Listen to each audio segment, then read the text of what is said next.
आज की क्लास हमारी यूजीसी नेट पर आधारित है। हम बात कर रहे हैं यूनिट नंबर फर्स्ट पर, क्योंकि इसके अंतर्गत हम सभी लोग देख रहे हैं सोशल वर्क प्रैक्टिस के अंतर्गत कुछ इम्पॉर्टेंट थ्योरी, जहां हम लोगों ने 3 पार्ट कंप्लीट कर लिया है। अच्छा, ये थ्योरी बड़ी इंपॉर्टेंट है। सोशल वर्क में बहुत सारी थ्योरीज हैं, है ना, लेकिन मैंने कुछ ऐसी थ्योरीज लिया है इम्पॉर्टेंट के रूप में, जो मेडिकल सोशल वर्क में भी और यूजीसी नेट में भी हर जगह पर आप लोगों को देखने को मिलेगा। तो बेसिकली आज हम पढ़ेंगे संज्ञानात्मक सिद्धांत, और आज की जो क्लास है ये एपिसोड नंबर 19 है, और हम बात करेंगे पार्ट 4 पर।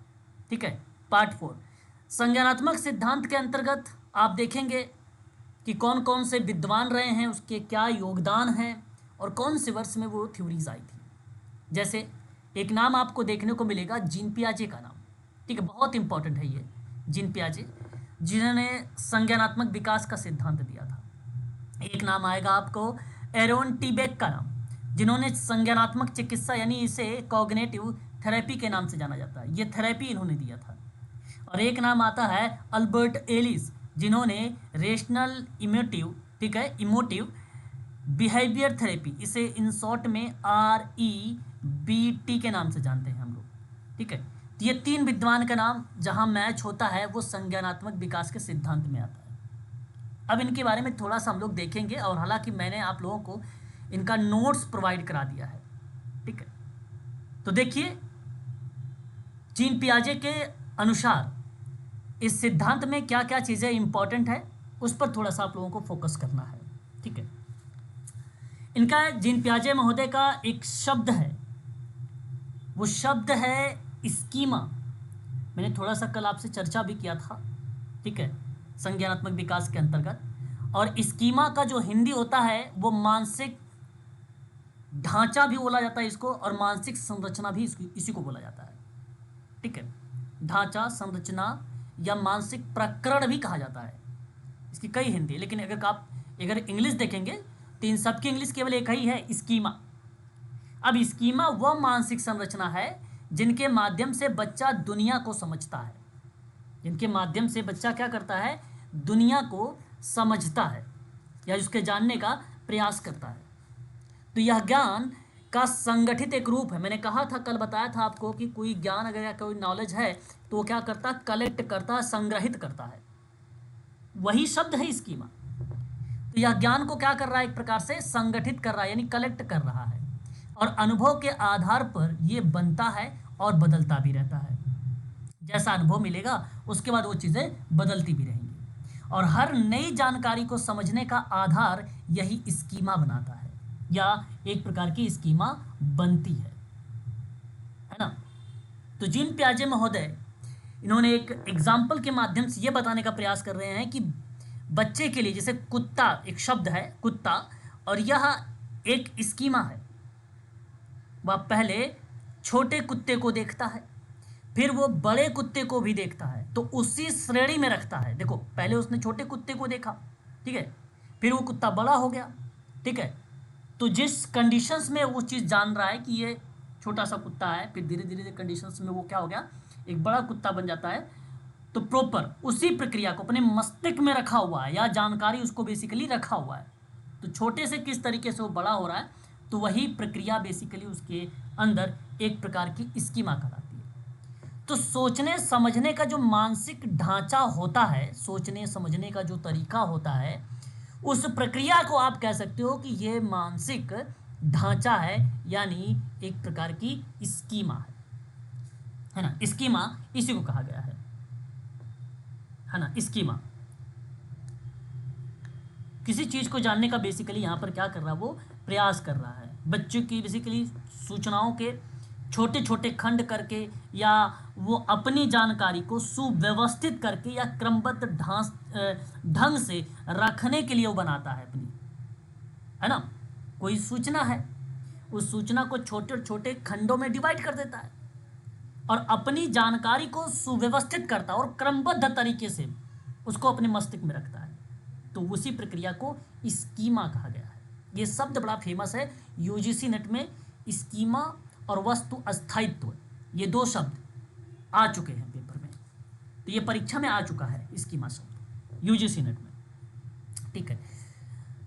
और देखो जीन पियाजे बेसिकली कल क्लास में एक बच्चे ने बताया भी था कि सर ये स्विट्जरलैंड के रहने वाले व्यक्ति हैं, एक प्रकार के जंतु विज्ञानी थे। इन्होंने कहा भी कि बच्चा एक नन्हा वैज्ञानिक होता है। अच्छा, एक बार परीक्षा में सीटेट का परीक्षा था, सेंट्रल टीचर एलिजिबिलिटी टेस्ट था, उसमें ये सवाल पूछ लिया था कि किस विद्वान ने कहा कि बच्चा एक नन्हा वैज्ञानिक है। तो वो विद्वान जीन पियाजे थे। जो छोटा बच्चा होता है ना, उसको नन्हा वैज्ञानिक बोला है जीन पियाजे। अच्छा, क्यों बोला? उन्होंने ये कहा कि अगर मान लीजिए कोई टॉय है और यदि आपने उस टॉय को उस बालक को अगर देते हो, ठीक है, अगर टॉय आप क्या करते हो, उस बालक को देते हो, तो बालक क्या करता है, इस टॉय को बेसिकली ब्रेक कर देता है, यानी उसको तोड़ देता है, ठीक है। क्या करता है, उसको तोड़ देता है। अब तोड़कर उसको जोड़ने का प्रयास करता है, टॉय को तोड़ता है फिर उसको जोड़ने का प्रयास करता है। यही वजह है कि उन्होंने कहा कि बच्चा एक नन्हा वैज्ञानिक, वो सीख रहा है, वो बेसिकली क्या कर रहा है, सीख रहा है, ठीक है। ये कॉन्सेप्ट है बेसिकली अगर जीन पियाजे की बात कही जाए तो। अच्छा, अभी आप कोई टॉय लेके जाओगे, अपने बच्चों को दोगे, शाम तक तोड़ देगा तो दूसरे दिन आप उससे टॉय दिलाओगे ही नहीं। लेकिन जीन पियाजे के आधार पर अगर आप बात किया जाए, क्योंकि बच्चे का वहाँ बेसिकली स्कीमा डेवलप हो रही है, तोड़कर जोड़ने का काम हो रहा है, तो यह बेसिकली एक प्रकार का अच्छा कार्य है। किसी क्रिया को क्रमबद्ध तरीके से अपने मस्तिष्क में रखने का प्रयास कर रहा है ना। तो शिक्षण के विकासात्मक प्रतिमानों के रूप में जीन पियाजे को जनक कहा गया है। जीन पियाजे जी को जनक कहा गया है, ये शब्द थोड़ा सा ध्यान में रखेंगे। आगे बढ़ते हैं। इन्होंने एक शब्द दिया अनुकूलन। अनुकूलन बेसिकली क्या था? अनुकूलन वो प्रक्रिया थी, अनुकूलन को इंग्लिश में एडॉप्टेशन कहा जाता है। इसके अनुसार कहा गया कि बच्चा अपने वातावरण के साथ तालमेल बैठाता है, अनुकूलित होता है ना। तालमेल, जैसे मान लीजिए आप किसी जगह पर जॉब करने जा रहे हो शुरुआती दौर पे, तो बेसिकली आपका एडजस्टमेंट नहीं हो पाता है कुछ एम्प्लॉय के साथ, तो आप उसके अनुकूल होना चाहते हो, है ना। आपके रूल रेगुलेशंस कुछ अलग हैं, कुछ अलग तरीके हैं, ठीक है। तो शुरुआती दौर में थोड़ी सी दिक्कतें बनती हैं। जब आप उस एटमॉस्फेयर में एडजस्ट हो जाते हो, ठीक है, तो उसी क्रिया को कहा गया अनुकूलन। बच्चा अपने आप को वातावरण में क्या कर रहा है, सामंजस्य बैठाने का प्रयास कर रहा है। तो जीन पियाजे ने कहा कि बच्चा जो है उसी वातावरण में दो तरीके से सीखता है। अब दो तरीका मैंने आपको कल भी बताया था, आत्मसातीकरण और एक होता है समायोजन। ये दो शब्द बड़े इंपॉर्टेंट थे, ठीक है। और इन्हीं दोनों प्रक्रियाओं को मिला दिया जाए, आत्मसातीकरण को और समायोजन को, तो एक शब्द आता है एडॉप्टेशन, और ये बन गया एडॉप्टेशन। अच्छा, इसके अलावा अगर हम ये क्रियाएं सही तरीके से अगर होती हैं तो उसे बोला गया संतुलीकरण। क्या बोला गया था? संतुलीकरण बोला गया था इसको, ठीक है। ये भी मैंने कल थोड़ा सा वर्बली बताया था, लेकिन फिर भी आज मैंने कंटेंट के रूप में आपके सामने प्रस्तुत कर रहा हूं, प्रयास करिए। देखिए, आत्मसातीकरण बेसिकली क्या होता है, जैसे नई जानकारी को, है ना, नई जानकारी को पहले से बने हुए स्कीमा में फिट कर लेना, ठीक है। पहले से बने हुए जो स्कीमा है उसमें आप क्या करते हो, फिट करते हो, तो वो बेसिकली एक प्रकार का क्या कहलाता है, आपका आत्मसातीकरण। उसी को बोला जाता है आत्मसातीकरण। बच्चा नई चीज़ों को पुराने जो ज्ञान है उस ज्ञान से है, पुराने तरीके से ही उसे समझने की कोशिश करता है, ठीक है, पुराने तरीके से ही। तो जो आपके पास ऑलरेडी एक ज्ञान है, ठीक है, ऑलरेडी, जैसे मैंने आपको बताऊं, एक अभी आप पढ़ेंगे एक थ्योरी ABC, ठीक है। अच्छा, इसके अलावा मैं आपको एक और शब्द बताता हूँ, पोस्टकार्प के बारे में। आपने पोस्टकार्प तो लगभग बहुत बच्चों को पता भी होगा। P से क्या होता है? प्लानिंग। थोड़ा सा मैं समझाने का प्रयास कर रहा हूँ आपको, यह है क्या चीज़। जैसे P से प्लानिंग हो गया, O से ऑर्गेनाइजेशन हो गया, S से स्टाफिंग हो गया, D से डायरेक्टिंग हो गया, CO से कोऑर्डिनेटिंग हो जाता है, R से रिपोर्ट हो जाता है, B से बजट हो जाता है। ये पोस्टकार्प है। अब बच्चे के पास या आपके पास ये पोस्टकार्प की जानकारी है, ठीक है। देखो, इसने क्या बोला कि बच्चा नई चीज़ों को पुराने में ज्ञान में जोड़ने का प्रयास कर रहा। तो इसके अलावा पता है आपको, एक शब्द आया इनके अलावा यहाँ पर इवैल्यूएशन, और एक शब्द आया फीडबैक। ये नया शब्द आ गया। तो ये पोस्टकार्प में बेसिकली क्या हुआ, जुड़ गया है ये शब्द। तो ये इससे जो पोषकार में आपने ई और एफ को जोड़ा है ना, यही आत्मसातीकरण का पैटर्न बन गया। तो बच्चा नई चीज़ों को पुराने से जोड़ देता है और पुराने तरीके से ही उसे समझने का कोशिश करता है, तो वही आत्मसातीकरण होता है। जैसे बच्चे ने पहले गाय देखा, ध्यान दीजिएगा, पहले बच्चे ने क्या देखा? गाय देखा। यहाँ पर एग्जाम्पल समझने का प्रयास करिएगा अच्छे से। फिर जब वह पहली बार भैंस देखता है तो गाय ही कह देता है, ठीक है, उसे भी क्या बोल देता है? गाय ही कह देता है, क्योंकि उसके पास भी 4 पैर हैं, ठीक है, ठीक है, 2 कान है। मतलब तरीके को वो असेसमेंट करता है कि उसके पास जो पुराने नॉलेज था उसी के आधार पर भैंस को भी ये क्या बोलता है? गाय बोलता है। इस प्रक्रिया में आत्मसातीकरण का शब्द आता है। लेकिन अगर मैं आपसे बात करता हूं यहां पे समायोजन के बारे में, तो इसका अर्थ क्या बताता है कि जब नई जानकारी पुराने स्कीमा में फिट ना हो तो स्कीमा ही बदल देता है। एक प्रकार से वहां क्या क्रियाएं बन रही हैं? स्कीमा ही बदल रही, मतलब नई जानकारी के कारण पुरानी जानकारी गलत हो गई। मतलब देखो, जब नई जानकारी पुराने वाली स्कीमा में फिट ही नहीं बैठी, सेट नहीं बैठ रहा था, तो वो बदल गई। कहने का अर्थ यही है कि नई जानकारी के कारण पुरानी जानकारी गलत हो गई। फिर तो अब जानकारी के विरोध में उत्पन्न होने वाली जो जानकारी है उसको फिर से व्यवस्थित करेगा। अब उदाहरण से समझिए कि बच्चे को समझ आता है कि भैंस और गाय अलग अलग होती हैं, तब वो अपनी मानसिक जो ढांचा है, जो स्कीमा है, उसको बदलता है, तो वो बदल देता है, ठीक है। तो यह जानकारी या नई जानकारी के अनुसार अपनी सोच को जब बदलता है तो उस परिस्थिति में उसको बोला गया समायोजन करना, है ना, समायोजन करना। तो ये एक प्रकार से जानने का प्रयास, अब वो चाहे आवाज़ से आइडेंटिफाई कर रहा हो, ठीक है, या उसकी सही तरीके से आइडेंटिफिकेशंस हो गई हो, ये जानने के बाद भी कंडीशंस बेसिकली अलग अलग पार्ट में बन रही हैं, है ना। तो पहले जो था, जैसे मैं कहूँ कि केवल कुत्ते के पास 4 पैर हैं, केवल कुत्ते के पास, तो आपके समझ में यही आएगा कि वो आत्मसातीकरण है, मस्तिष्क में रख लिया। अब वही अगर हम बात करते हैं, ठीक है, कि भाई जैसे कुत्ते के पास 4 पैर है ना, अब बिल्ली के पास 2 पैर हैं, तो आइडेंटिफिकेशन करने के लिए 2 तरीका बन गया कि एक तो बिल्ली के पास 2 पैर है, तो वो नई जानकारी आ गई, तो यह समायोजन का पैटर्न बन गया। अगर वो भी कहता कि बिल्ली के पास भी 4 पैर है या कुत्ते के पास 2 पैर है, इस तरीके का बोलता, तो इसका मतलब था कि वो आत्मसातीकरण था, ठीक है। आवाज़ से भी आइडेंटिफाई कर सकता है, ये जानने के बाद बिल्ली का देखने और उसका विरोध उत्पन्न होना, या बाद में आवाज़ के आधार पर अंतर को आइडेंटिफाई करना कि डिफरेंट क्या चीज़ें बन रही हैं, तो इस परिस्थिति को बोला गया समायोजन। तो जो भी नई जानकारी उसमें आप एडजस्ट कर रहे हो अलग अलग तरीके से, तो उस परिस्थिति में आप उसे समायोजन का नाम देंगे। ये बात आपको ध्यान में रखना होगा। आगे देखिए, अगला एक शब्द और आता है संतुलन। मेरा था आप लोगों से कि भाई जिसे आत्मसातीकरण हो गया और आपके सामने समायोजन हो गया, 2 शब्द। इन दोनों शब्दों के बीच में अगर संतुलन बना लेता है तो सिंपल बात है, वो संतुलन की पार्ट बन जाती है। तो जब बच्चा नई चीज़ सीखता है तो मानसिक क्रियाएं अगर असंतुलित होती है तो वहाँ पर वो कंडीशन क्या होती है? असामान्य मानी जाती है। धीरे धीरे समझकर वो संतुलित स्थापित करता है, तो इसी अवस्था को बोला गया संतुलन की अवस्था।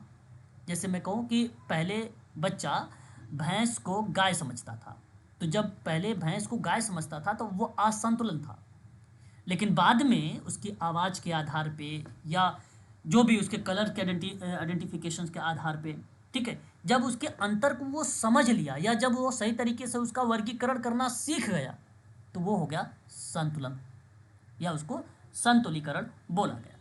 तो ये बड़ा आसान आसान शब्द थे, ये बहुत ही फेमस शब्द हैं, परंतु ठीक है, याद रखिएगा। जीन पियाजे के अकॉर्डिंग कहा जाए तो संज्ञानात्मक विकास के सिद्धांत में इनको जनक कहा जाता है। इनका कार्यकाल 1936 से लेकर 1970 के बीच में बताया जाता है, ठीक है।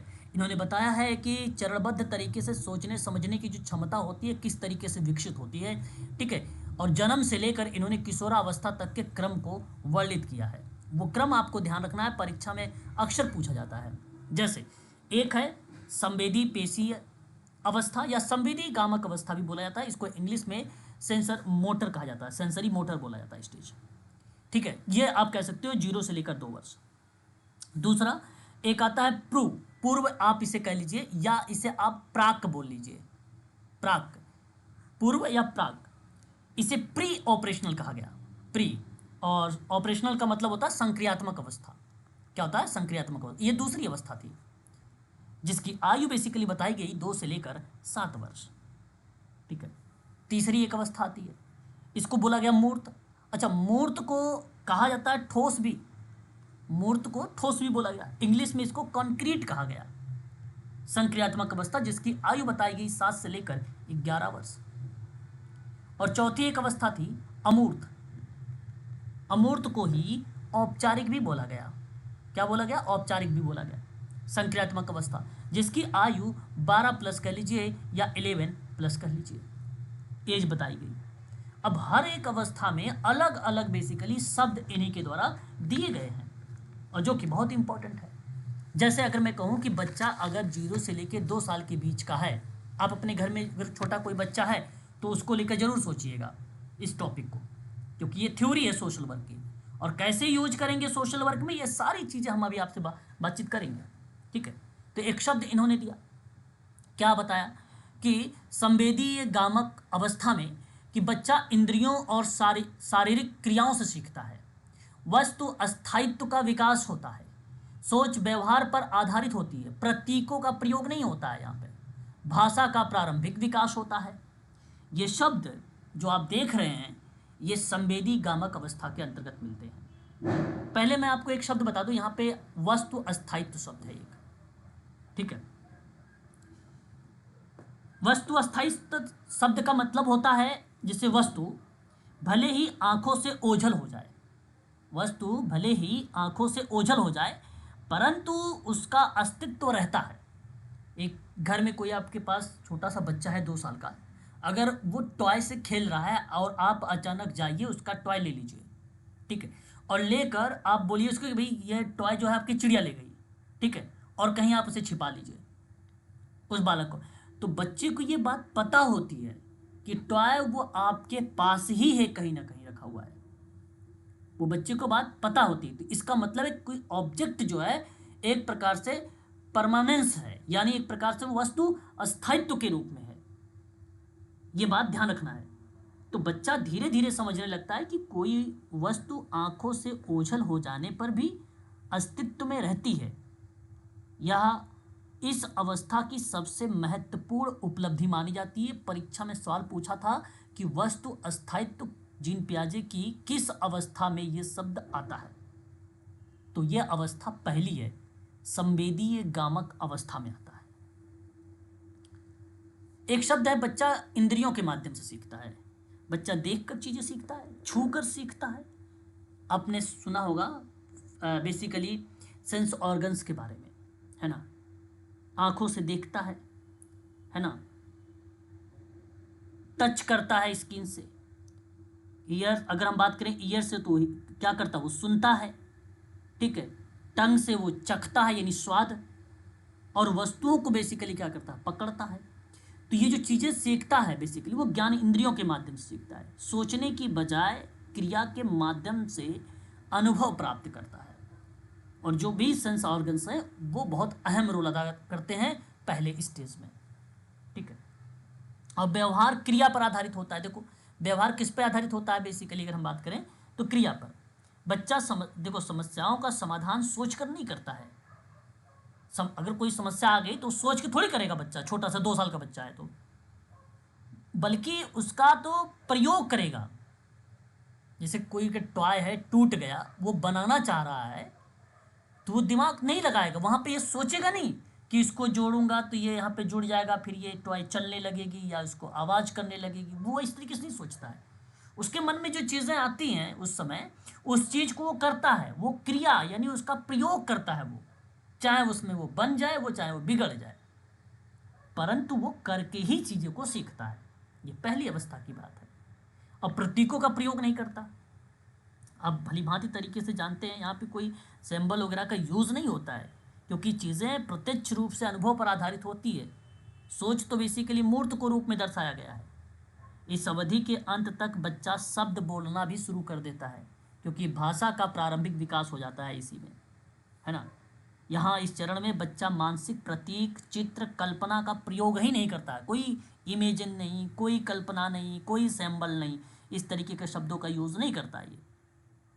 ठीक है, ये चीज़ ध्यान रखिएगा। संवेदी गामक अवस्था में बच्चा सोचने से अधिक करने से सीखता है, और इसी दौरान उसकी समझ, भाषा, वस्तु स्थायित्व जैसे बुनियादी जो मानसिक क्षमता होती है उनका डेवलप होता है, उनका विकास होता है। देखिए, एक उदाहरण दिया गया कि बच्चा छिपी हुई वस्तु को ढूंढने लगता है, ठीक है, और यह समझने की वस्तु दिख नहीं रही है या दिख ना रही हो तो फिर भी वो बेसिकली क्या है, महजूद है। दिख तो नहीं रही, आंखों से ओझल है, फिर भी उसे पता है कि ये वस्तु है यहाँ पर कहीं ना कहीं। तो इस शब्द को बोला गया वस्तु अस्थायी। ये बात ध्यान रखिएगा। आशा करता हूँ समझ गए होंगे। बढ़िया, ये था पहला स्टेज। दूसरे स्टेज की बात करता हूँ, पूर्व संक्रियात्मक अवस्था। इसकी 2 से 7 वर्ष उम्र होती है ना। ये भी इंपॉर्टेंट है, ठीक है। पूर्व संक्रियात्मक अवस्था में 2 से 7 वर्ष की आयु होती है। कल्पना शक्ति और प्रतीकात्मक सोच विकसित हो जाती है, भाषा का तीव्र विकास हो जाता है, आत्म केंद्रित सोच हो जाती है। तार्किक सोच अभी पूरी तरह विकसित नहीं है, ठीक है। संरक्षण यानी कंजर्वेशन की समझ नहीं होती है। अब बेसिकली कहने का अर्थ क्या है मेरा यहाँ पे, कि पूर्व संक्रियात्मक अवस्था के अंतर्गत कुछ शब्द हैं, जैसे वो अपने आप से आत्म केंद्रित सोच, वो अपने आप पर ही बात करता है, अपने आप से ही बोलता है ना, उसी को बोला गया आत्म केंद्रित, है ना। ईगो, इसको बेसिकली ईगो सेंट्रिक कहा गया। बच्चे स्वभाव से बेसिकली बहुत स्वार्थी के रूप में आते हैं, है ना। ईगो सेंट्रलिज्म में अगर हम बात करते हैं तो बच्चे स्वभाव से बेसिकली स्वार्थी होते हैं। स्वार्थी कहने का मतलब ये है कि अगर मान लीजिए बच्चे के पास 2 टॉफ़ी है या चॉकलेट है, ठीक है, तो ऐसी परिस्थिति में आप उससे अगर आप मांगोगे टॉफ़ी या चॉकलेट तो नहीं मिलेगा, ठीक है, क्योंकि वो बेसिकली अहम केंद्रिता पर आधारित है, स्वार्थीपन उसके अंदर है, वो देगा ही नहीं आपको। उम्र उसकी 2 से 7 साल की है, ठीक है। बच्चा बेसिकली क्या है, कल्पना शक्ति और प्रतीकात्मक सोच को डेवलप भी करता है। कहने का अर्थ ये है कि इस अवस्था में बच्चा ना सिंबल का प्रयोग करना सीख जाता है, जिसे मैं कहूँ कि वो वस्तुओं के लिए शब्द, चित्र और संकेतों का प्रयोग करने लगेगा। खेल में ना कल्पना पात्र बनाने लगता है। खेल में आपके घर में अगर 2-3 साल का बच्चा है तो अगर मान लीजिए आप टीचर हैं, पढ़ाते हैं, या बच्चा विद्यालय जाता है तो वो टीचर बनने के प्रयास करता है, वो, है ना। घर में डॉक्टर हैं तो डॉक्टर बनने का प्रयास करेगा वो, ठीक है। जिस तरीके से आप कोई एक्टिविटी करते हैं तो बच्चा आपको कॉपी करता है ना। चित्रों और संकेतों का प्रयोग करता है, यानी वो काल्पनिक पात्र बनाना शुरू कर देगा, नाटक करना शुरू कर देगा, गुड़िया से भी बात करने लगेगा। उसे लगता है भाई कि जैसे कि कोई चीज़ जो निर्जीव वस्तु भी होती है ना, उसको लगेगा वो सजीव है, उससे भी टॉकिंग करने लगेगा वो। घर में बालक है तो आप जरूर सोचिएगा, वही चीज़ें बेसिकली इस पर आधारित होता है। फिर देखिए भाषा का, इसमें बेसिकली अगर हम बात करें तो तीव्र विकास होता है इस अवस्था। अब देखिए 2 से 7 साल की उम्र है तो इस अवस्था में भाषा का विकास बहुत तेजी से होगा। बच्चा नए नए शब्द सीखेगा और वाक्य बनाना भी शुरू कर देता है। संवाद करने की क्षमता इसकी मजबूत हो जाती है ना। देखो 2-3 साल का बालक है तो चलिए आइए हम लोग कुछ बात करते हैं आपस में, तो बहुत सारे उसके बेसिकली बहुत सारे उसके डाउट होते हैं। आप जब उससे बात करोगे ना, बहुत सारे डाउट होते हैं और बात को वो बेसिकली खींचते जाएगा, है ना। इस तरीके की प्रक्रिया बेसिकली बनती है। तो यहाँ पे भाषा का तीव्र विकास होता है। फिर देखिए आत्म केंद्रित सोच होता है। अच्छा, ये मैंने अभी आपको बताया कि बच्चा चीज़ों को केवल अपने दृष्टिकोण से ही देखता है, स्वार्थ है, अपना दृष्टिकोण देखता है। वो दूसरे के नज़रिए को समझने में कठिनाई महसूस करता है। बेसिकली उसे लगता है कि सब वही देखता है और सोचते हैं जो वह सोचता है। उसको यही लगता है कि अगर आप उसकी चॉकलेट ले लोगे तो भाई उसके पास से चॉकलेट चली जाएगी, भले आप उससे फनी वे में बोले हो कि चॉकलेट मुझे दे दो, लेकिन बट उसे लगता है ऐसा है कि मेरा चॉकलेट वो ले लेंगे, है ना, तो हम नहीं देंगे उसको, ऐसा लगता है। तो इसलिए कहा गया इसे ईगो सेंट्रलिज्म शब्द बोला गया इसको। तार्किक सोच और पूरी तरह से विकसित नहीं हो पाती है। इस अवस्था में सोच अभी भी अतार्किक और एक तरफा होता है कि नहीं। सिंपल बात है। अब बच्चा कारण परिभाव मतलब कॉज इफेक्ट को ठीक से नहीं समझ पाता है ना। तार्किक सोच नहीं कर पाएगा। अभी 2 से 7 साल की उम्र है भाई, सिंपल बात है। तो कहाँ कर पाएगा ये। सोच भावनाओं और दिखावे पर वो बेसिकली आधारित होती है चीज़ें, है ना। एक शब्द है संरक्षण, ठीक है।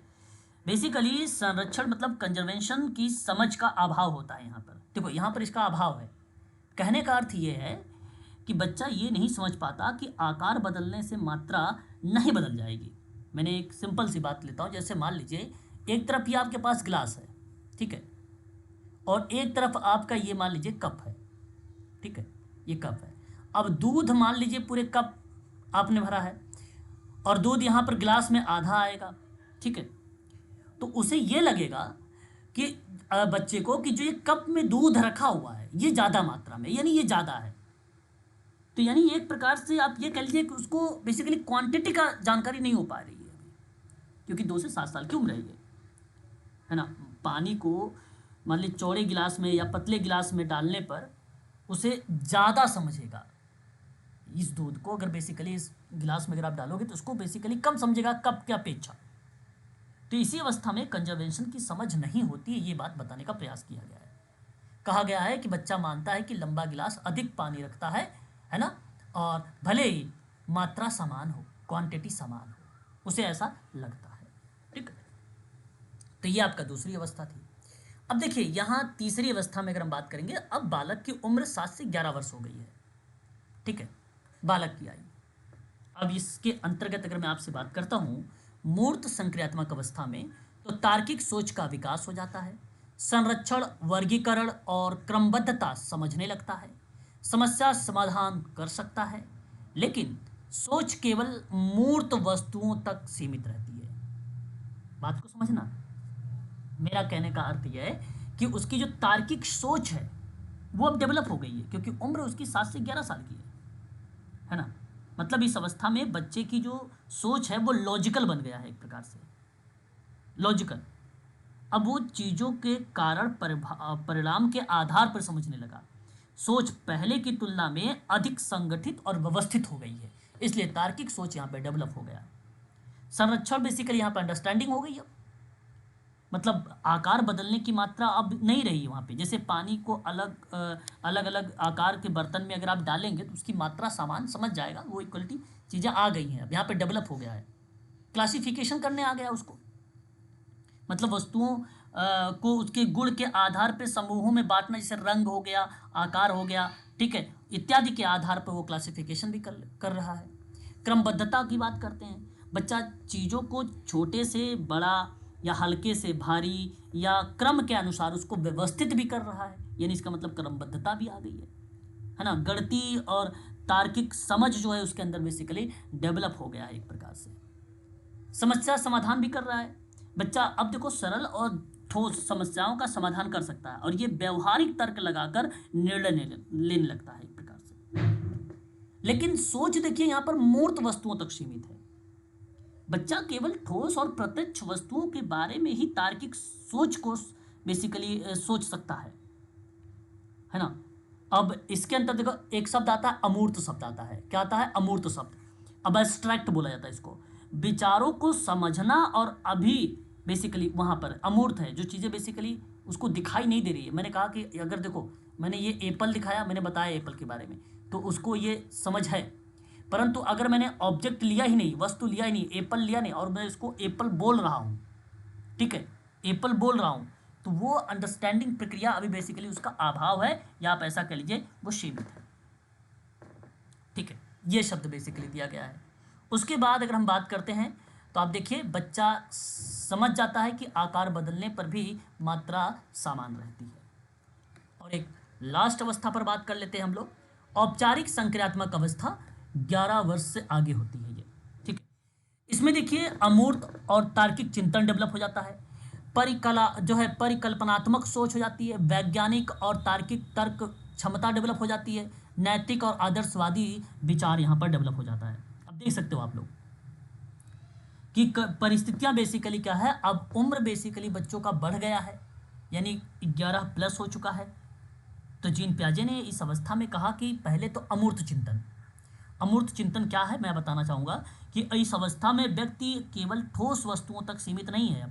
अब ये न्याय, स्वतंत्रता, नैतिकता, भविष्य की योजना इत्यादि के बारे में सोच सकता है, इसलिए ये अब अमूर्त बन चुका है। लॉजिकल थिंकिंग की बात करता हूँ, तो कहने का अर्थ है कि सोच पूरी तरह से तार्किक और व्यवस्थित हो गई है।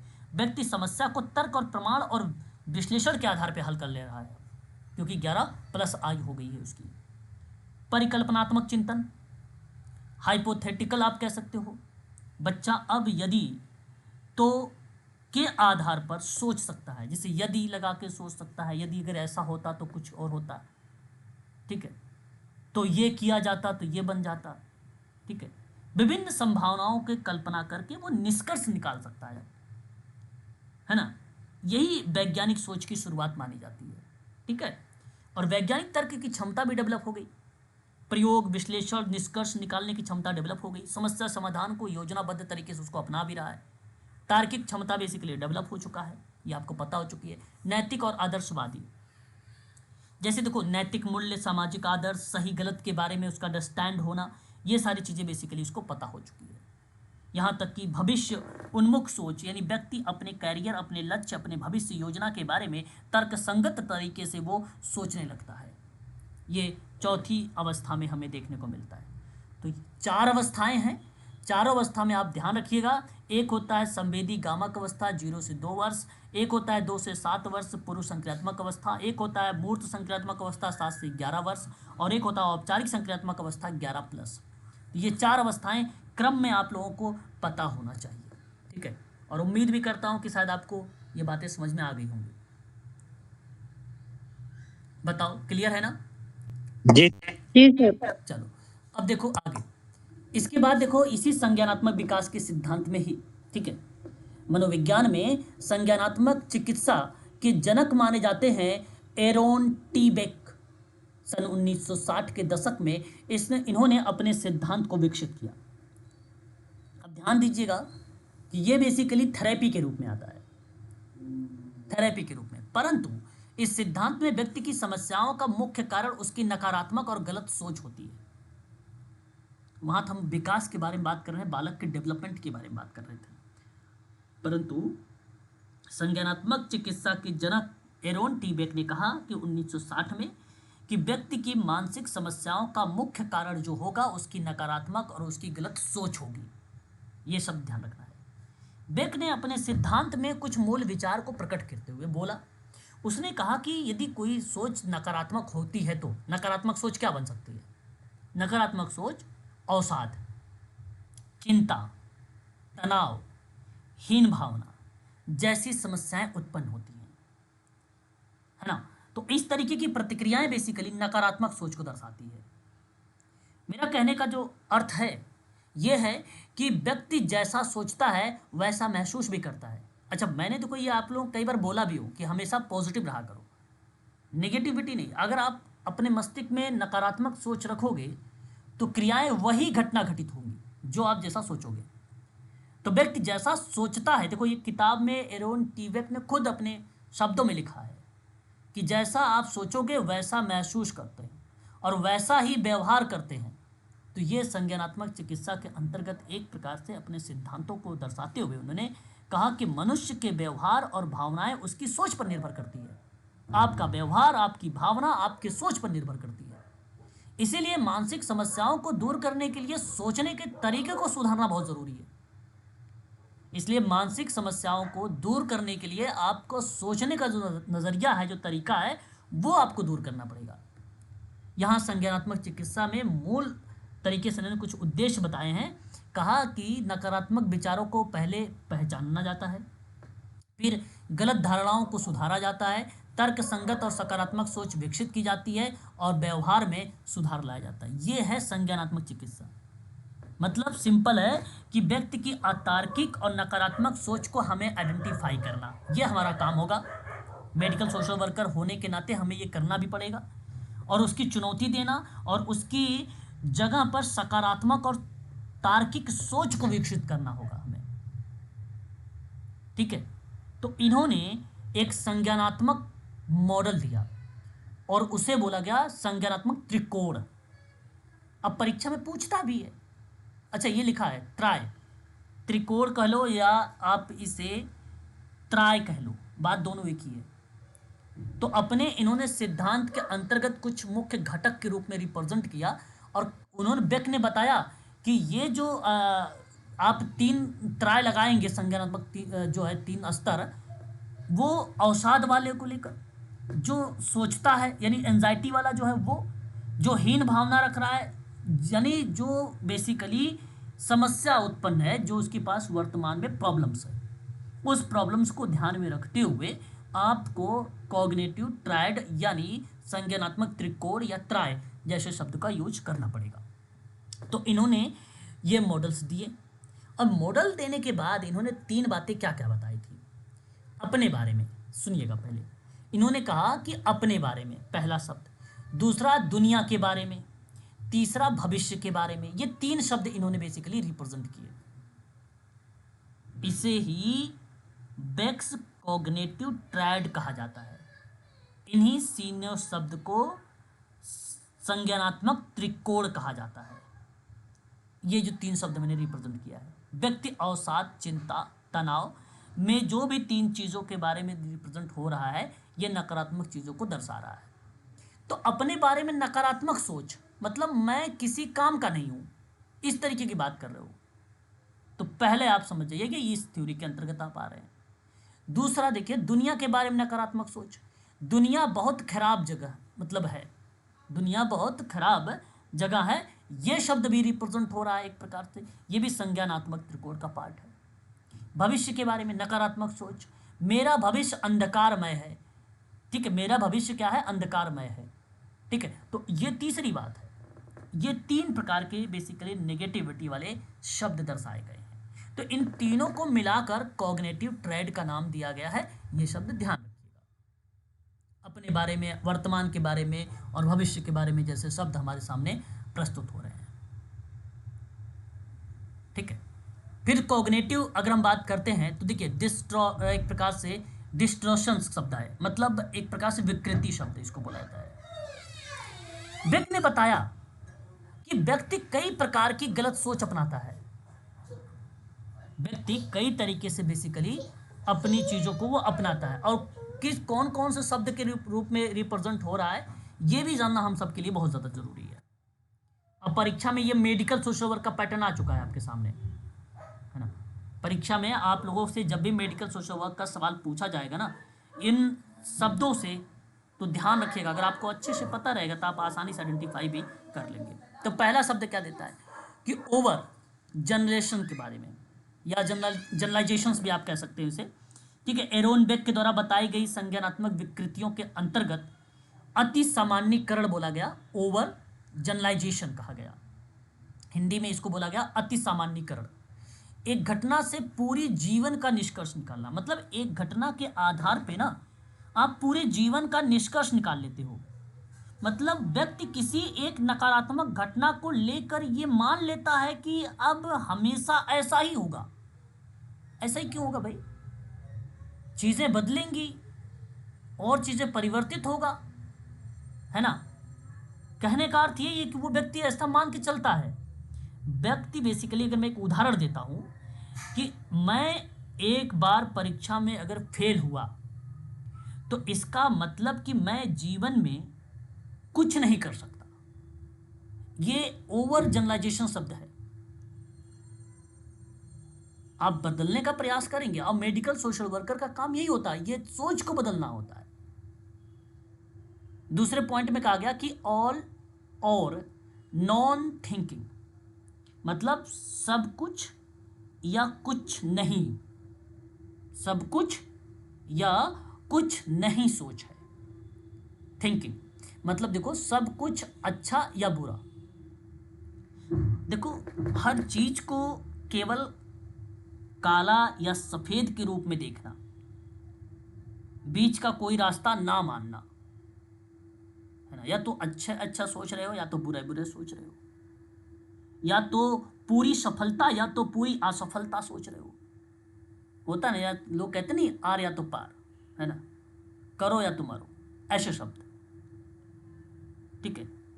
मतलब अगर मुझे 100% अंक नहीं मिले तो मैं पूरी तरह बेकार हूं। जरूर नहीं भाई, अगर आपके पास 80% आ रहे हैं, 85% आ रहे हैं, तो फिर भी तो बहुत अच्छा कर रहे हो, ठीक है, बेहतर है। तो ये वाले शब्द भी बेसिकली इसी के अंतर्गत रखे गए हैं। ठीक है, ये भी आपको ध्यान रखना है। ये सारे के सारे जो शब्द हैं इम्पॉर्टेंट है मेडिकल सोशल वर्क के दृष्टिकोण से देखा जाए और यूजीसी नेट सोशल वर्क के दृष्टिकोण से भी देखा जाए तो भी ये शब्द हमें कहीं ना कहीं देखने को मिलते हैं।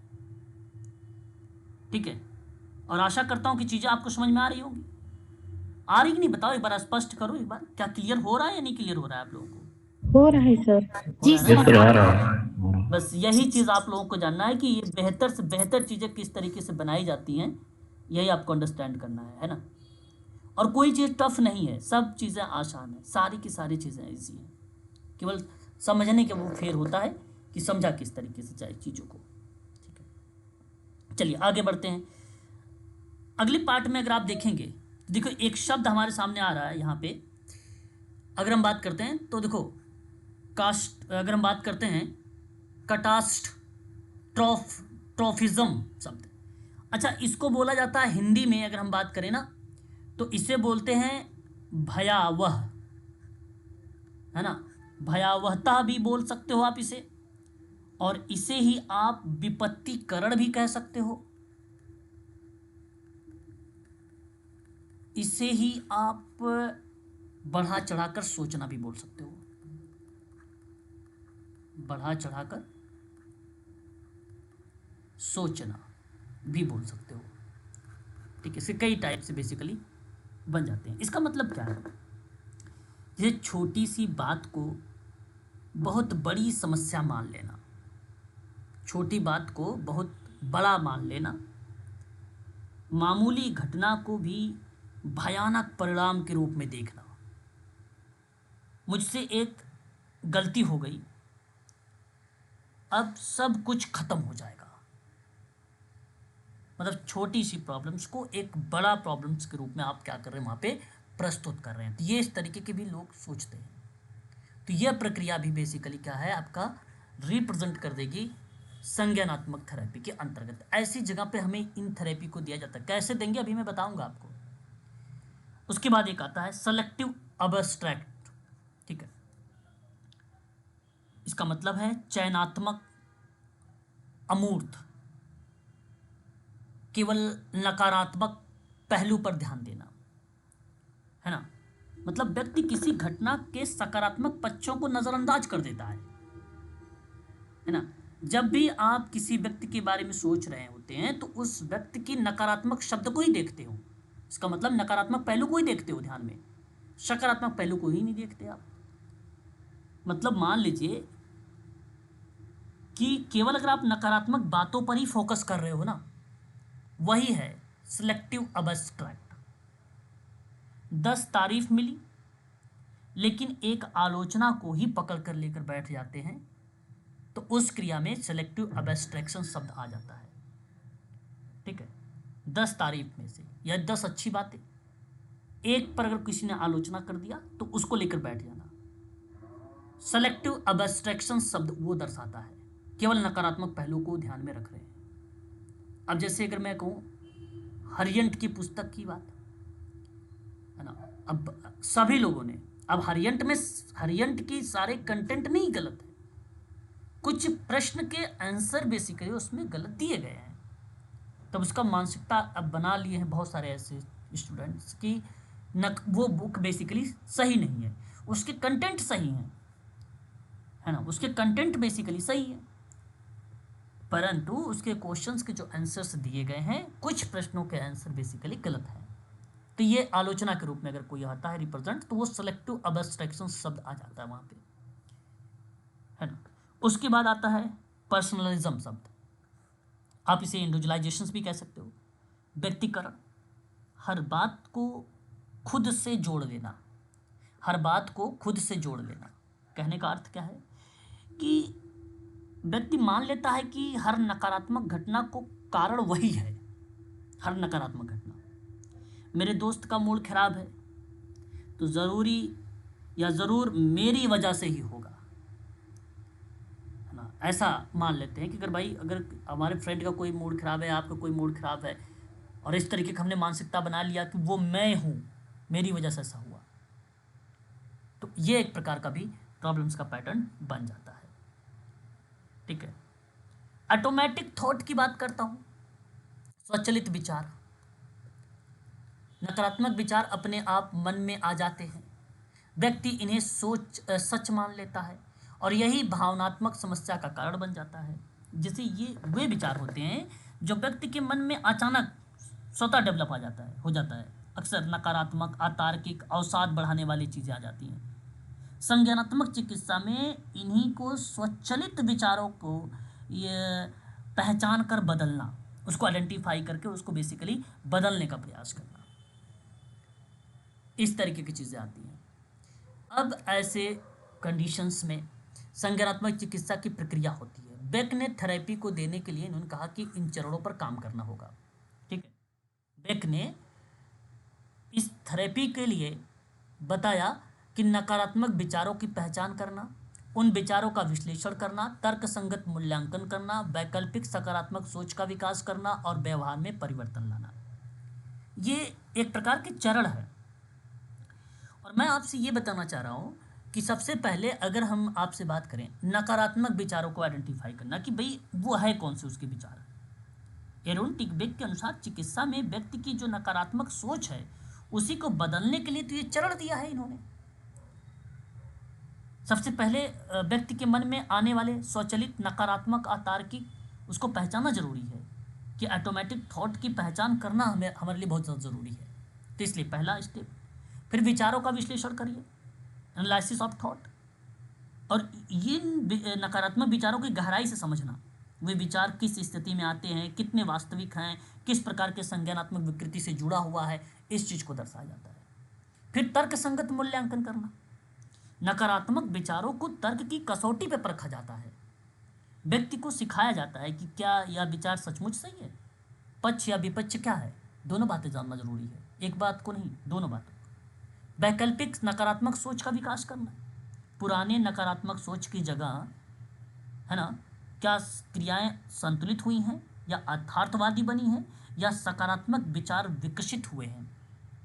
जैसे मैं असफल हूँ, इसकी जगह पे मैं प्रयास करूँ तो सुधार कर सकता हूँ, ऐसे शब्द का प्रयोग कर रहे हो। अगर कोई व्यक्ति कह रहा है कि भाई मैं असफल हूँ, तो आप भी इस जगह पे बोल सकते हो कि भाई आप प्रयास करोगे तो इसमें सुधार हो सकता है, बेहतर हो सकता है। तो जाहिर सी बात है, अगर वो बदलेगा तो परिवर्तन आएगा। अब भाई नहीं बदलेगा, एक ही बात लेकर बैठेगा, तो सिंपल बात है, परिस्थितियाँ वो बनी ही रहेंगी, फिर तो उसमें कोई मॉडिफिकेशंस नहीं आएंगे। परिवर्तन ज़रूरी है ना। ये संज्ञानात्मक चिकित्सा के चरण के रूप में रिप्रेजेंट किए जाते हैं। सोच बदलो, भावनाओं बदलेगी और व्यवहार तो श्योर है कि बदलेगा। ठीक है, इस थेरेपी में एक निष्कर्ष के आधार पे मैं बात बता रहा हूँ कि सोच बदलो तो भावना बदलेगी, है ना, और जब भावना बदली तो व्यवहार अवश्य बदलेगा, इसमें कोई दो राय नहीं। ठीक है, उसके बाद बात करते हैं उपचार की तकनीकें। अब आप टेक्निक कौन कौन से लगाओगे, काम तो कर लेंगे, कौन से टेक्निक लगाएं कि वो प्रॉब्लम्स दूर हो जाए, है ना। तो उपचार की तकनीकें हैं thought record, reality testing, cognitive रिस्ट्रॉस, है ना, रीस्ट्रक्चर कह सकते हैं, और प्रॉब्लम सॉल्विंग और बिहेवियर एक्सपेरिमेंट्स। ये बेसिकली क्या है, टेक्निक है। मैं आपको बताना भी चाहूँगा थॉट रिकॉर्ड क्या हो सकता है। थॉट रिकॉर्ड का मतलब होता है कि इसमें व्यक्ति अपने नकारात्मक विचारों को लिखता है ना, साथ में ये भी लिखता है कि यह विचार कब आया और किस परिस्थिति में आया और उसकी जुड़ी हुई भावना क्या थी। तो इसका उद्देश्य यह बनेगा नकारात्मक स्वचालित विचारों को पहचान कर समझा जाना। एक प्रकार से यह टेक्निक आप उसे दीजिए, लिखिए और सारा डिटेल लिखे। वो कौन, क्लाइंट, सेवार्थी, ये सर हिंदी भी बता दीजिएगा ना, सारे चारों का। क्या चीज़? चारों का हिंदी सर। हाँ, बता तो रहा हूँ इसको हिंदी। जी सर। विचार अभिलेखन, इसको बोलिए विचार लेखन, यहाँ पे लिखा भी है विचार लेखन या विचार अभिलेखन। मतलब क्या है कि नकारात्मक स्वचालित विचारों को पहचानना है, उसको समझना। रियलिटी टेस्टिंग का मतलब है वास्तविकता परीक्षण। नकारात्मक विचारों को वास्तविक तथ्यों के आधार पर परखा जाता है। व्यक्ति से प्रश्न पूछे जाएंगे, है ना। क्या प्रश्न पूछोगे, क्या यह विचार सच में सही है, इसके क्या प्रमाण है, क्या कोई वैकल्पिक व्याख्या हो सकती है? अगर इससे अतार्किक सोच कमजोर हो जाती है तो इस प्रक्रिया में हम लोग वास्तविकता का परीक्षण करते हैं। तीसरा आता है कॉग्निटिव रीस्ट्रक्स, जो है आप इसे स्ट्रक्चर भी बोल सकते हो, है ना, मतलब आप इसे कह लीजिए संज्ञानात्मक पुनर्संरचना। संज्ञानात्मक पुनर्संरचना इसको हिंदी बोल दीजिए। तो जैसे गलत और विकृति विचारों को बदलकर तार्किक और सकारात्मक विचार विकसित करना। और सीबीटी के सबसे मुख्य तकनीकी अगर कोई है, किसकी? सीबीटी का सबसे मुख्य, तो यही है, यही तकनीक है और इसी को यूज किया जाता है। Problem solving technique. व्यक्ति को सिखाया जाता है कि समस्या को छोटे भागों में बांटे, विकल्प खोजे, सही निर्णय ले, योजनाबद्ध तरीके से हल निकाले, और इससे आत्मविश्वास और नियंत्रण की भावना क्या होगी? बढ़ेगी। और उसके बाद आता है बिहेवियर एक्सपेरिमेंट, यानी व्यवहारिक प्रयोग। इसमें व्यक्ति को वास्तविक जीवन में नए व्यवहार आजमाने के लिए कहा जाता है। नकारात्मक विश्वास को, सच्चाई को व्यावहारिक रूप से परखने की बात कहा जाता है। सकारात्मक अनुभव प्राप्त करने की बात कही जाती है। ये सोच और व्यवहार दोनों में बदलाव लाता है। तो ये संज्ञानात्मक चिकित्सा की प्रमुख तकनीकी हैं, ये बात ध्यान रखिएगा। गलत सोच को पहचान कर उसे चुनौती देकर नई सकारात्मक सोच और स्वस्थ व्यवहार विकसित करना इस सीबीटी का रोल होता है, या कॉग्निटिव थेरेपी का भूमिका बनती है। और सारी भूमिकाओं में एरोन टीबेक का बहुत अहम योगदान रहा है। ठीक है, आप इनका प्रयोग कर सकते हैं। देखिए, संज्ञानात्मक चिकित्सा का प्रयोग आज व्यापक रूप से किया जाता है। जो अवसाद, चिंता, तनाव, फोबिया, नशा मुक्ति, संबंध समस्याएं, इनमें इन प्रॉब्लम्स में इस थेरेपी का आप यूज कर सकते हैं, है ना। लेकिन एक नाम और आता है, अल्बर्ट एलिस का भी नाम। अल्बर्ट एलिस मनोविज्ञान में rational emotive behaviour therapy phobia क्या होता है? क्या चीज? फोबिया क्या होता है? फोबिया फोबिया एक प्रकार का भय, विकृति, है ना। फोबिया भी एक प्रकार की भय और विकृति को रिप्रेजेंट करती है सर। इस प्रकार की एक प्रकार, हाँ, फोबिया भी एक प्रकार की बीमारी है और इसे भय का ही नाम दिया जाता है। मैं आपसे आगे चर्चा भी करूंगा फोबिया के बारे में, बट थोड़ा सा मैं आपको याद दिलाना चाहूँगा। फोबिया बेसिकली एक प्रकार का सामान्य डर से अलग चीज़ें दर्शाता है। फोबिया आपने नाम सुना होगा, जैसे मैं अगर आपसे कहूँ तो नाइक्टोफोबिया, नाम सुना है? नाइक्टोफोबिया नहीं सुना है तो कोई बात नहीं। नाइक्टोफोबिया जो अंधेरे से डर लगता है जिनको, उनको बोला गया नाइक्टोफोबिया। एक्रोफोबिया का नाम सुना होगा आपने। एक्रोफोबिया का मतलब होता है जो ऊंचाई से डर लगता है जिनको। हाइड्रोफोबिया जिनको पानी से डर लगता है, जिनको पानी से डर लगता है। सोशल फोबिया जिनको समाज से डर लगता है। एक एगोराफोबिया होता है जिनको भीड़ भाड़ वाली जगह से डर लगता है ना। इस तरीके के शब्द आप पढ़ेंगे, बट इस तरीके जैसे जिनको मान लीजिए एगोराफोबिया है, टिक्रोफोबिया है, नाइक्टोफोबिया है, इस तरीके की बीमारी जो लोग ग्रसित है, हम लोग इसमें थेरेपी का यूज कर सकते हैं। अब देखो, हम बात करने चल रहे थे आप लोगों से अल्बर्ट एलिस के बारे में। इन्होंने रेशनल इमोटिव बिहेवियर थेरेपी दिया। हालांकि अगर मैं आपसे बात करूं, इस सिद्धांत में 1955 से लेकर 1962 में इसका डेवलप हुआ। लेकिन सबसे ज़्यादा अगर कोई जैसे क्रियाएं जब शुरुआत हुई थी या आई थी REBT, तो वो 1955 था, है ना। 1955 का वर्ष था। कुछ किताबों में आपको मिलेगा दशक का पैटर्न। 1950 के दशक में RBT का विकास हुआ या उसका डेवलप हुआ, कुछ जगह पे आपको मिलेगा। क्योंकि इन अल्बर्ट एलिस ने शब्द विकसित किए थे, वो था ABC। एक्टिवेटिंग इवेंट कहा गया A को, B को बिलीफ कहा गया, C को कंसिक्वेंस कहा गया। परंतु 1962 में इन्होंने दो शब्द और दिए, D और E। कहा A, B और C शब्द दिए, लेकिन D और जो E शब्द था, ठीक है, ये शब्द बाद में आए 1962 में। इसलिए अब इसे ABCD कहा जाता है, ठीक है। फिर भी हम बात करेंगे अभी एलिस का मानना क्या था। जो है अगर हम इनके अंतर्गत बात कर रहे हैं अल्बर्ट एलिस के बारे में, तो इन्होंने कहा क्या है, थोड़ा सा ध्यान दीजिएगा। व्यक्ति को परेशान घटनाएं नहीं करती, बल्कि उन घटनाओं के बारे में उसकी गलत और अतार्किक धारणाएं परेशान करती हैं उसे, है ना। अमेरिका के प्रसिद्ध मनोवैज्ञानिक अल्बर्ट एलिस ने अपने रेशनल इमोटिव बिहेवियर थेरेपी में ये बात साफ शब्दों में स्पष्ट में कहते हुए कहा कि व्यक्ति को परेशान घटनाएं नहीं करती, बल्कि उस घटनाओं के बारे में उसकी गलत सोच या अतार्किक धारणाएं करती हैं, क्योंकि सही तरीके से वो सोच नहीं रहा है। अर्थात समस्या बाहरी परिस्थिति नहीं है, बल्कि व्यक्ति की अतार्किक सोच है। व्यक्ति की अतार्किक सोच है जो उसको परेशान कर रही है। समझना बात को बहुत अच्छे से।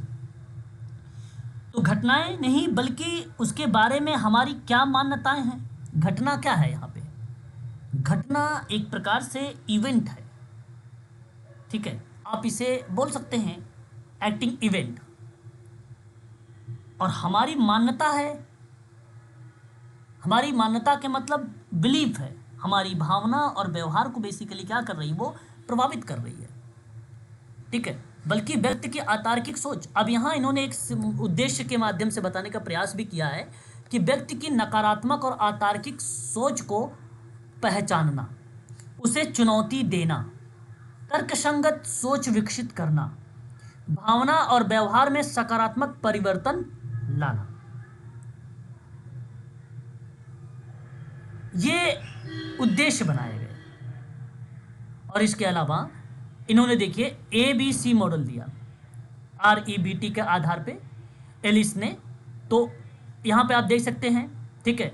एक्टिंग इवेंट आप इसे बोल सकते हैं। एक्टिव जो है इवेंट का मतलब कोई घटना या परिस्थिति, जैसे परीक्षा में असफल होना, कोई घटना या परिस्थिति, परीक्षा में कम अंक लाना या असफल होना, ये A को दर्शाता है।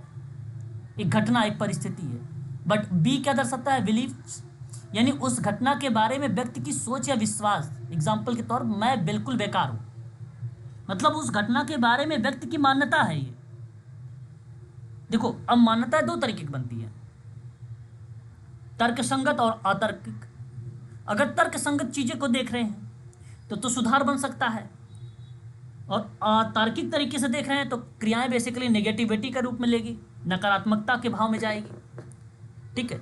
और C दर्शाता है कॉन्सिक्वेंस, मतलब परिणाम। कॉन्सिक्वेंस का मतलब होता है परिणाम।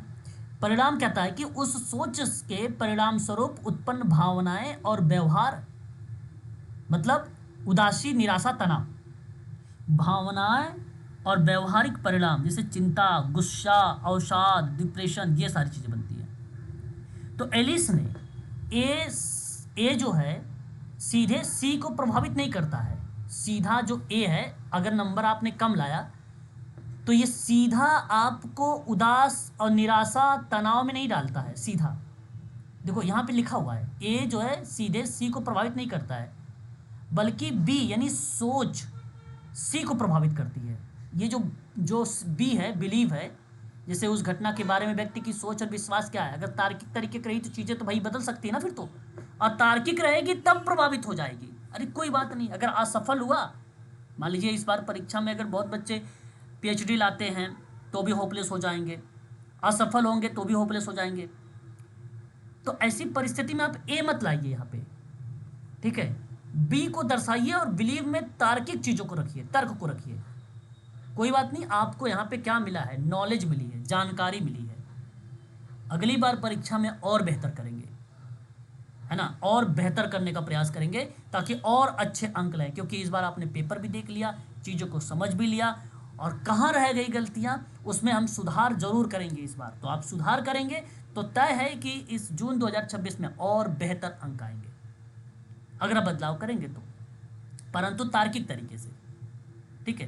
तो यही बात बता रहा है एलिस ने कहा कि A सीधे C को नहीं प्रभावित करता है, बल्कि B C को प्रभावित करता है। B यही है, जब आपने अतार्किक तरीके से सोचा, है ना, अतार्किक तरीके से सोचा और ये आपका तनाव बढ़ाया, निराशा बढ़ा दिया, उदासी बढ़ा दिया, ठीक है। नंबर आप ही के नहीं कम होंगे, आप ही असफल नहीं होंगे, बहुत लोग असफल होंगे, बहुत लोगों के नंबर कम रहेंगे। ठीक है, तो ये परिणाम रख के आप चीज़ों को बना सकते हैं। बाद में इन्होंने दो और शब्द जोड़े, है ना, दो शब्द और इन्होंने जोड़े। ठीक है, डी शब्द जोड़ा। अच्छा, मैं बता दूं, कुछ जगह पे आपको मिलेंगे डी ई एफ शब्द भी, 3 शब्द मिलेंगे कुछ जगहों पे, बट मैं बताऊंगा यहाँ पे बेसिकली कंटेंट में 2 ही शब्द लिया है मैंने, डी और ई ही लिया है, लेकिन मैं अभी आपसे आगे चर्चा करूंगा इनके बारे में थोड़ा सा, है ना। अच्छा अच्छा, आपने एक नाम तो जरूर ये सुना होगा, विवाद। विवाद शब्द सुना है आपने? विवाद, बताओ। विवाद का अगर हम बात करते हैं तो हाँ, डिस्पैशन शब्द, है ना। विवाद बेसिकली क्या है, एक प्रकार का डिस्पैशन शब्द, मतलब बहस, मतलब तर्क वितर्क, अनलॉजिकल चीजें, आप ऐसा बोल सकते हो, है ना, अनलॉजिकल चीजें, विवाद को। मेरे कहने का जो भाव है यहाँ पे कि अतार्किक विचारों को चुनौती देना, अतार्किक विचारों को चुनौती देना, मान्यता, जो भी अतार्किक चीजें हैं ना उसको आप मान्यता दीजिए। ये जो नए शब्द जोड़े गए उसको आप फाइट करिए, उस प्रॉब्लम्स को बेसिकली दूर निकलने का प्रयास करिए। ये डी शब्द को दर्शाया गया। और ई शब्द इफेक्टिव न्यू बिलीफ। अब देखिए, इफेक्टिव का मतलब नई तर्क संगत सोच, सकारात्मक भावना को स्टैब्लिश्ड कर दीजिए, यानी लाइए नए तर्क संगत और सकारात्मक विश्वास को बना लीजिए। एक शब्द मैंने एफ भी बताया, एफ का मतलब था न्यू फीलिंग, न्यू फीलिंग यानी न्यू बिहेवियर, मतलब स्वस्थ भावनाएं और संरचनात्मक या रचनात्मक व्यवहार बेसिकली यहाँ पर रिप्रेजेंट हो जाती है। अतार्किक विश्वास यहाँ पे आता है कि अतार्किक विश्वास क्या था। अतार्किक विश्वास जो बिलीव वाले में था, बी वाले में, एलिस ने बताया कि लोग कई गलत धारणाएं के कारण परेशान होते हैं। कई लोग, जैसे मुझे हर काम में परफेक्ट होना चाहिए, नहीं हो पाते तो वो परेशान रहते हैं। सब लोग मुझे पसंद करें ये ज़रूरी नहीं है ना। अगर असफल हुआ तो जीवन बेकार हो जाएगा। ठीक है, इस तरीके की चीज़ें। जीवन हमेशा आसान होना चाहिए, भाई आसान थोड़ी ना होता है कोई जीवन, हमेशा लाइफ संघर्षमय होती है ना, लाइफ हमेशा संघर्षमय होती है।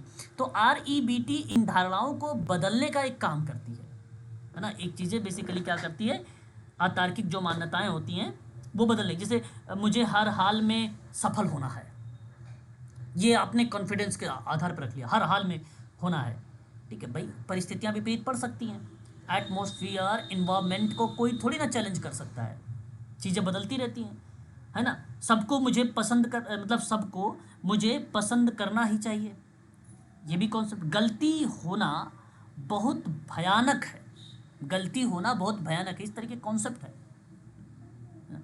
तो इन चीज़ों को हटाने के लिए अल्बर्ट एलिस ने कहा कि भाई अतार्किक विश्वासों को सबसे पहले चुनौती दो, तार्किक सोच को डेवलप करो, असाइनमेंट करो, कुछ योगा वगैरह भी रखो, ठीक है, रोल प्ले बेहतर करो, बिहेवियर एक्सपेरिमेंट चीज़ें पर दर्शाओ। इस तरीके से इन्होंने बताया। सन 1950 के दशक में इन्होंने सबसे पहले ABC ही मॉडल दिया था। बाद में इन्होंने ABCDEF 1962 में, ठीक है, 1962 में चीज़ों को मॉडिफाई करके बताया और कहा कि अतार्किक सोच को बदलकर स्वस्थ भावना और व्यवहारिक चीज़ें विकसित करूंगा। इस तरीके की चीज़ें रखा इन्होंने।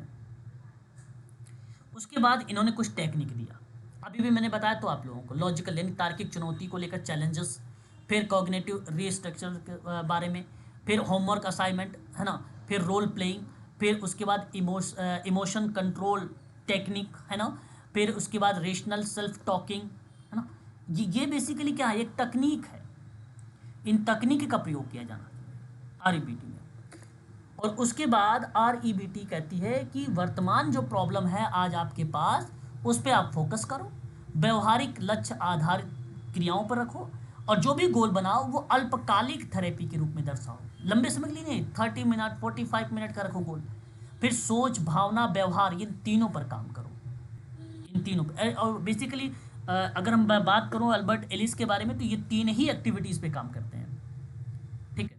और बाकी ये क्षेत्र कौन सा काम करेगा? अवसाद, चिंता, गुस्सा, फोबिया, संबंध समस्या, आत्मविश्वास की कमी, इसी प्रक्रियाओं पर ये बेसिकली काम करता है। अल्बर्ट एलिस ने कहा कि आपकी भावनाएं आपकी परिस्थिति से नहीं बल्कि आपकी सोच से बनती है। इसलिए REBT का मुख्य लक्ष्य ये होता है कि अतार्किक सोच और तर्क संगत सोच को बदलना जरूरी है। ये क्रियाएं बेसिकली इनके द्वारा दी जाती है। 1950 यहाँ पे आप देख भी रहे हो, अल्बर्ट एलिस के अकॉर्डिंग अगर हम बात करते हैं दशक में आया, वर्ष 1955 माना जाता है। अल्बर्ट एलिस का सबसे पहले अपनी थेरेपी का रेशनल थेरेपी के रूप में प्रस्तुत किया था 1955 में। 1962 में नाम भी बदला और इस प्रक्रिया में इन्होंने जो है DEF को बढ़ाया भी, विस्तृत और विकसित करके उस चीज़ को और आगे लेके आया, जिसको रेशनल इमोटिव बिहेवियर थेरेपी का नाम रखा। ठीक है, ये बात भी ध्यान रखिएगा, यहाँ पे देखो लिखा भी है। ठीक है, 1962 में। ठीक है, चीज़ें ये रही है ना। चलो तो एक बार क्वेश्चन करना चाहेंगे हम लोग, क्या करोगे क्वेश्चंस बताओ? Yes sir. करा दीजिए। हाँ बिल्कुल, एक बार अगर आप प्रश्न कर लेंगे तो आपको और थोड़ा सा चीज़ें बेहतर लगेंगी और अच्छे से चीज़ें करने का प्रयास भी करेंगे। शुरुआत करते हैं। हमारे सामने पहला सवाल, जीन पियाजे के अनुसार संज्ञानात्मक विकास का पहला चरण नाम बताइए। पहला चरण तेजी से बताइए, या तो आप म्यूट हो जाइए, बैकग्राउंड आवाज आ रही है प्लीज। नहीं बोलना भाई, तो आवाज आप म्यूट हो जाइए।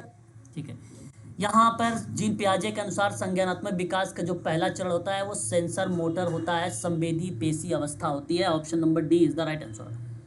ऑब्जेक्ट परमानेंस का मतलब होता है वस्तु अस्थायित्व की अवधारणा किस अवस्था में विकसित होती है, मैंने अभी आपको बताया भी है। और ये विकल्प आपका आ जाता है सेंसर मोटर में, संवेदी पेशी अवस्था में। जीन पियाजे के अनुसार स्कीमा में परिवर्तन किस प्रक्रिया को होता है या किस प्रक्रिया से होता है? क्वेश्चन नंबर तीसरा। तो स्कीमा में परिवर्तन आता है ना, अकमेंटेशन का मतलब था आत्मसातीकरण। म्यूट हो जाइए यार, है ना, आत्मसातीकरण। बच्चा किसी नई वस्तु को पुरानी स्कीमा में फिट कर लेता है। कोई नई वस्तु है तो उसको पुरानी में स्कीमा में क्या कर लेता है, फिट कर लेता है। बताओ ये किसका उदाहरण है ना, किसका उदाहरण है? तो आपका एसिमुलेशन होता है, जिसको हम लोग बोलते हैं समायोजन। ठीक है, समायोजन। कंजर्वेशन कॉन्सेप्ट किस चरण के में विकसित होता है? कंजर्वेशन का मतलब होता है संरक्षण, जो अवधारणा है वो किस चरण में विकसित होता है जीन पियाजे के अकॉर्डिंग? अभी ये सारी चीजें आप लोगों ने पढ़ा है। क्वेश्चन नंबर 5 में कॉन्क्रीट ऑपरेशनल का पैटर्न बनता है, जहां हम लोग बोलते हैं मूर्त संक्रियात्मक अवस्था। ठीक है, ऑप्शन नंबर सी। उसके बाद अगर हम बात करते हैं नेक्स्ट क्वेश्चन पर, क्वेश्चन नंबर हमारे सामने, जीन पियाजे के अनुसार अमूर्त चिंतन, कौन सा अमूर्त चिंतन किस अवस्था में संभव होता है? लास्ट वाली अवस्था है। क्वेश्चन नंबर 6 सही विकल्प हो जाएगा फॉर्मल। Sir concrete. हाँ, विकल्प नंबर आपका बी यहाँ पे करेक्ट जवाब हो जाएगा। लास्ट है ना अमूर्त, मैंने कहा ना आपको, एक होता है ठोस और औपचारिकता वाला में। ठीक है, जहाँ अमूर्त चिंतन पर बात की जाती है। जीन पियाजे का संज्ञानात्मक विकास की अवस्था मुख्य किस वर्षावधि में विकसित होता है? Question number 7। ठीक है, जीन पियाजे का संज्ञानात्मक अवस्था किस वर्ष में डेवलप होता है? तो 1936 से लेकर 1970 के बीच में। एरोन टीबेक की कॉग्निटिव थेरेपी अभी भी आप लोग जो पढ़ रहे थे, इसका मुख्य फोकस किस पे था? क्वेश्चन नंबर 8 अभी भी जो पढ़ रहे थे, नकारात्मक सोच में हाँ, सुधार। नकारात्मक सोच में सुधार के लिए। वेरी गुड, बहुत बढ़िया। एरोन टीबेक के अनुसार कॉग्निटिव ट्रायड, मैंने आपको बताया था ना अभी, संज्ञानात्मक त्रिकोण या त्राय में निम्न में से कौन शामिल नहीं है? क्वेश्चन नंबर 9 सही विकल्प क्या होना चाहिए? समाज दुनिया की के प्रति नकारात्मक नकारात्मक। सोच। दुनिया के नहीं, समाज के भविष्य समाज के समाज शामिल के प्रति। दुनिया। मैंने तो 3 बात बताया था ना आपको, मैंने कहा कि मैं स्वयं के लिए बात किया था वहां पे, भविष्य के लिए और दुनिया के प्रति। 3 चीजें मैंने आपको बताया था। इसमें प्रश्न पूछा गया कि शामिल कौन सा नहीं हुआ था, तो 3 तरीके का था, तो 3 में से समाज के प्रति नहीं था। हाँ, आप देखिएगा पीडीएफ में आपके सामने लिखा होगा, मिल जाएगा वहां पे। क्वेश्चन नंबर ऑटोमेटिक थॉट की अवधारणा किससे संबंधित है? क्वेश्चन नंबर तो सर ऑप्शन में ना हिंदी भी ऐड कर दीजिएगा सर, क्योंकि हिंदी मीडियम वाले हैं ना। अरे भाई हिंदी मीडियम 3 में नंबर इतना पे। देखो, अगर हम बताएं, अगर आप नेट का पेपर देने जा रहे हो मैम, हमारी क्लास तो बेसिकली हिंदी में ही बेस्ड है ना, हिंदी में ही बेस्ड होती है। तो आपको इतनी तो इंग्लिश तो आनी चाहिए मैडम, है ना। अब आप कहीं पर अगर असिस्टेंट लेक्चरार बनोगे, प्रोफेसर बनोगे, तो अगर इतनी भी इंग्लिश नहीं बोलोगे तो फिर तो दिक्कत होगी थोड़ी। और ये कोई ज़्यादा टफ हिंदी इंग्लिश तो नहीं है भाई। कोई और भी बच्चा है जिनको टफ लग रहा हो कि बस क्वेश्चन में नाम ही तो लिखा हुआ है। ऑटोमेटिक थॉट का मतलब नहीं होता है सर। स्वचालित विचार की अवधारणा किससे संबंधित है। अभी भी मैंने बताया आपको, है ना। एरोन टीबेक का नाम आता है। बाकी चलो कोई नहीं, मैं हिंदी में कर दूंगा, लेकिन फिर भी ये तो सरल इंग्लिश है, एकदम सरल इंग्लिश है। अब इसमें थोड़ी बहुत तो इंग्लिश तो होनी भी चाहिए, ऐसी बात हिंदी में चलता ही मेरी क्लास ही है, बट थोड़ी बहुत हिंदी जहाँ पे नाम है जो आपको पता होना चाहिए बेसिकली, है ना। अब असिस्टेंट देखो, एमए वगैरह कर रखे हो, एमएसडब्ल्यू कर रखे हो, तो थोड़ी बहुत इंग्लिश आपको पता पढ़ना जरूरी है। इंग्लिश अगर नहीं आती है थोड़ी बहुत पढ़ लो, क्योंकि इन टाइम में मान लीजिए भविष्य में असिस्टेंट लेक्चरर प्रोफेसर बनोगे तो इतनी इंग्लिश तो आपको बोलनी ही पड़ेगी, है ना। क्वेश्चन नंबर 11 देखिए, कॉग्निटिव थेरेपी का विकास किस दशक में हुआ था। Question number 11। 1960। हाँ बिल्कुल सही जवाब, वेरी गुड, बहुत 60। बढ़िया बच्चा। ठीक है, ऑप्शन नंबर सी करेक्ट जवाब हो जाएगा। अच्छा, ओवर जनरलाइजेशन किसका उदाहरण है। मैंने आपको बताया था ना, ओवर जनरलाइजेशन शब्द के बारे में बताओ। C number romantic approach. No no no no, humanistic तो हमने अप्रोच पर बात ही नहीं किया है सर। हमने तो कॉग्निटिव, अगर हम अभी भी आपसे बात करें तो डिस्ट्रॉशन शब्द यूज किया था विपत्ति को लेकर एक प्रकार से, जी है ना। सॉरी वो शब्द सर। आता है यहाँ पे ओवर में, आप देखना एक बार, मैंने आपको पढ़ाया है। तो option number B is the right answer. REBT संस्थापक कौन भाई, देखो आसान सवाल है। Ellis. Question number Ellis. Albert Ellis, option number C, very good. REBT का मूल आधार का कौन सा मॉडल है भाई, मॉडल तो बता दोगे आप। ABC model. अच्छा, एबीसी मॉडल। हाँ एबीसी मॉडल। ABC, देखो ये मूल लिखा है, अगर मूल नहीं लिखा होगा ना तो फिर ये पूछेगा वर्तमान आधुनिक, तो ABCDE आ जाएगा। ठीक है, यहाँ पे मूल तो यही था ABC, इसलिए मूल लिखा आता है इसमें। ABC मॉडल में बी का क्या अर्थ है भाई, बी का अर्थ ऑप्शन बिलीफ। B sir. हाँ बिहेवियर है। हाँ, B R E option sir. हाँ हाँ सही है भाई, सही है। नहीं, REB के में अतार्किक विचारों को चुनौती देने की प्रक्रिया को क्या कहा जाता है, देने की प्रक्रिया को। Question number 16। डिस्पैचिंग शब्द, बेसिकली डिस्पैचिंग शब्द क्या होता है, विपत्ति, चुनौती। ठीक है, ये शब्द ऑप्शन नंबर बी। ठीक है, option number B is the right answer होगा इस प्रश्न का। REBT का पूरा नाम बताइए, किसी बच्चों को पता है क्या REBT का? National emotive behaviour therapy, therapy. यही ऑप्शन सही होगा। ये परीक्षा में आता है मेडिकल सोशल वर्क में। अगर आपका MP में मेडिकल सोशल वर्क का पेपर है तो 100% मान चलिए कि ये आ सकता है। अल्बर्ट एलिस ने ABC मॉडल को किस वर्ष प्रस्तुत किया था? 55। 1955। अच्छा, 1955 में बता रहे हो, बिल्कुल सही जवाब दे रहे हो सर। REBT में ई का क्या अर्थ बनता है, ई का अर्थ बताइए। Emotional changes. इफेक्टिव।